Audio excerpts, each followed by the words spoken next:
Hoje sinto-me no dever de abordar alguns temas. Um deles já vem sido repetido, mas nunca é demais ratificar.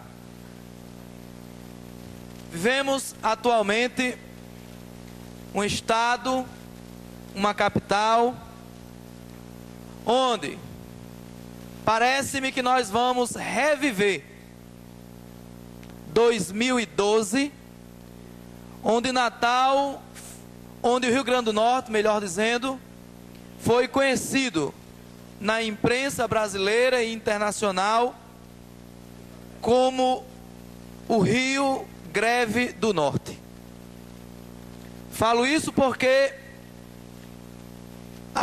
desde o dia 17, para ser mais preciso, passado, 17 de março, os servidores técnico-administrativos das universidades brasileiras estão em greve. Aqui, a UFRN, que tem campi em diversos municípios, e a UFESA, que também tem campus localizado em diversos outros municípios.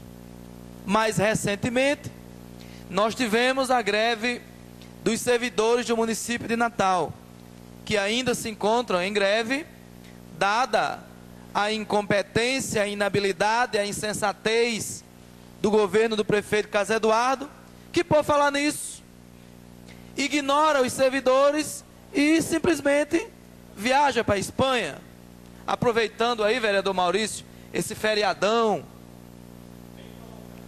Muitos não conseguem comer peixe no Rio Grande do Norte.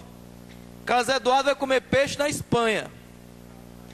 Tomara que não seja às custas do povo. Tomara. Imagino eu que seja do salário dele. Imagino eu. Mas existe um argumento de uma viagem com fins de benefícios turísticos para Natal. Tomara que o benefício turístico não seja a viagem turística dele. Pior, Dona Vilma não assume a prefeitura. Ao que me consta, também está viajando. A pergunta que se faz e que não quer calar: quem é o prefeito de Natal neste momento? Quem assume a cadeira no Palácio Felipe Camarão? Eu não sei. Mas o povo de Natal, vereador Maurício, também não sabe. Ou seja, nossa cidade está entregue às baratas, aos gatos, aos gafanhotos e literalmente aos ratos, que estão tomando conta das unidades de saúde de Natal, como foi matéria veiculada na imprensa no dia de ontem. Eu quero agora, pelo fato de ter, durante este período de feriado, não ter viajado, ter ficado produzindo, descansando, estudando, escrevendo, que é o que eu gosto de fazer, lendo bastante, tive a oportunidade de ficar, pelo menos por 3 oportunidades, um longo tempo, juntamente com os policiais e bombeiros militares, acampados em frente à governadoria. E hoje, 7 da manhã, eu lá estava, acompanhado de alguns companheiros do meu partido, acompanhando o desenrolar da luta dos policiais e bombeiros militares do estado do Rio Grande do Norte. Pasmem os senhores e as senhoras, policiais militares não têm direito à carga horária. Sabiam disso? Meu caro Pedrinho, presidente do Citoparne, qualquer trabalhador comum, qualquer, tem direito a uma carga horária de 44 horas, de 40 horas, alguns a depender da categoria de 30 horas, de 25 horas. Já tivemos uma carga horária no passado que chegava a 60 horas. E no período da escravidão, que não se tinha carga horária. É o regime que vive a polícia militar hoje. Não tem direito à carga horária. Essa é uma das arbitrariedades que enfrentam os trabalhadores que fazem a segurança pública.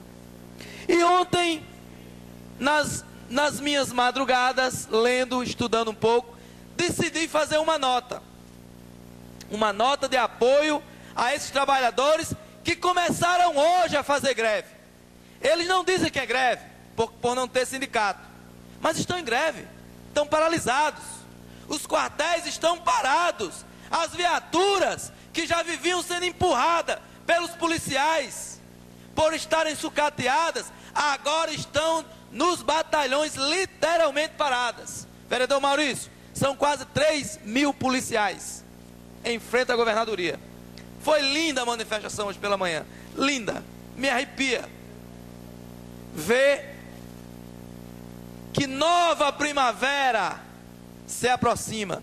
E pensando na primavera, é que ontem à noite, antes de dormir, só tenho que escrever alguma coisa sobre esta greve que vai se iniciar. E escrevi esse texto que vou ler agora. E li pela manhã, e foi lido pela manhã no acampamento dos policiais. E eu acho até que eu estava naqueles momentos melhores, como dizem alguns escritores.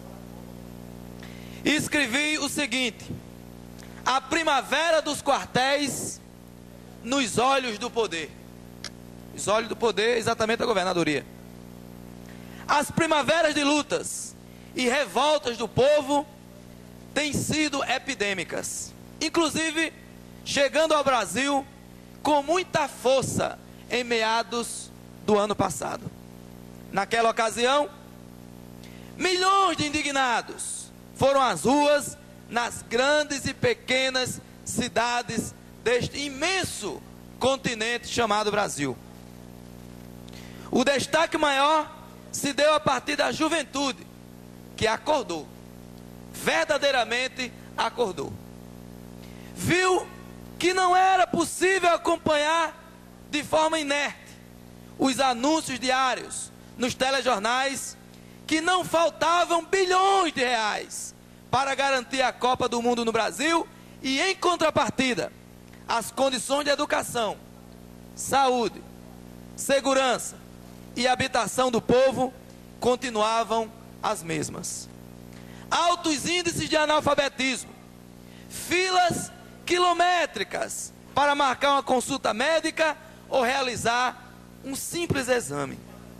Pessoas morrendo nas filas dos hospitais por falta de condições básicas. Banalização da morte nas favelas e nas áreas periféricas, originadas pela falta de segurança pública.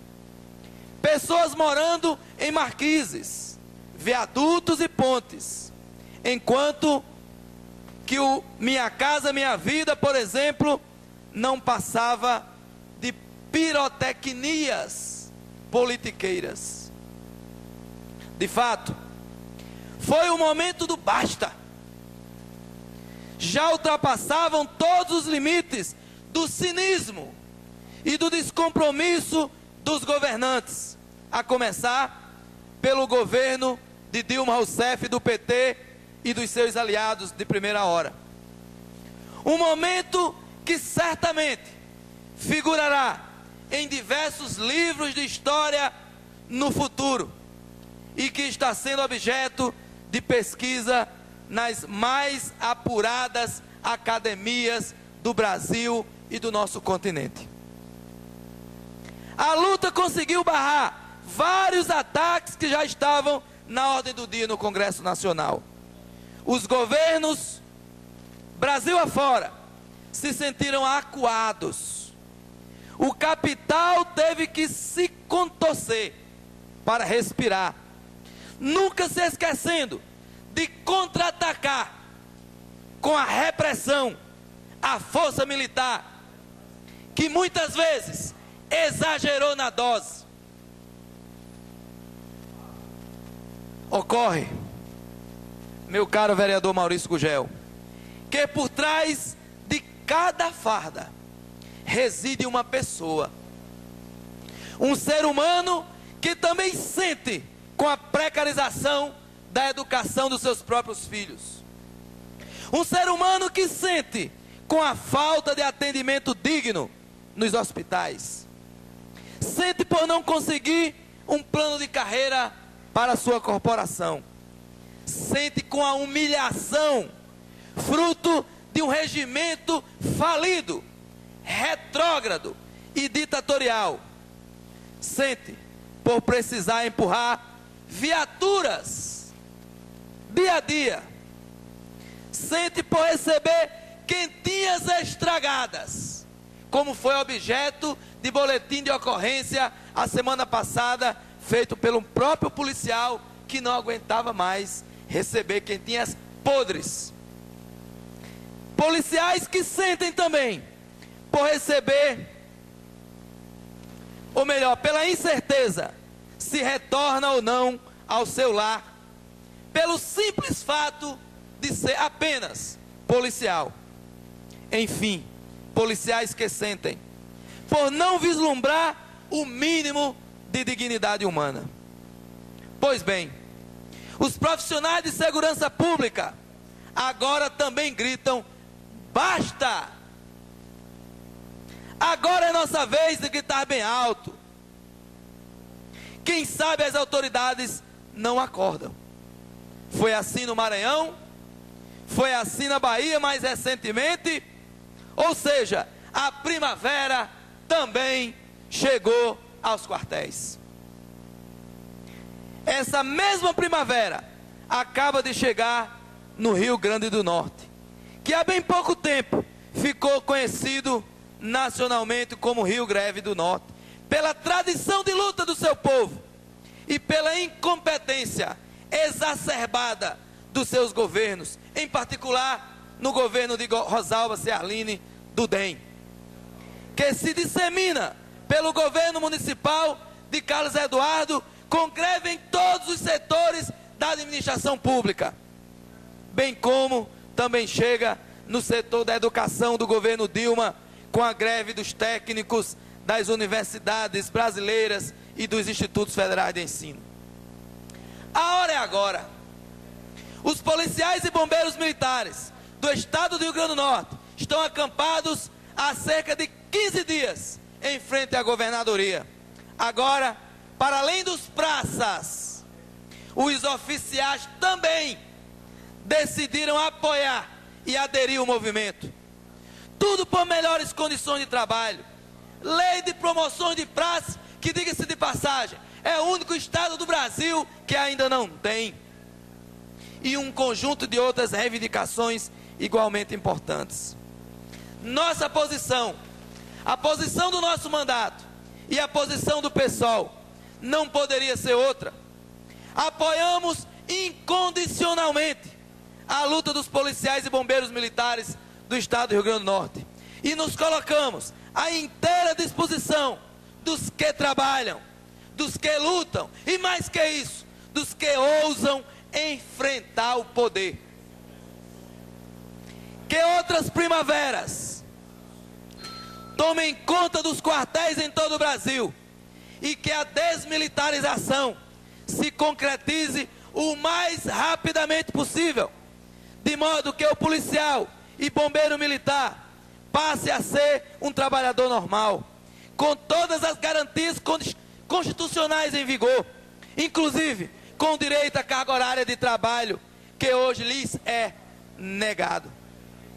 Que o 22 de abril, marcado por muitos pela comemoração do descobrimento do Brasil, seja marcado aqui no Rio Grande do Norte pela gênese da primavera, que parte dos quartéis e chega nos olhos do poder da governadoria.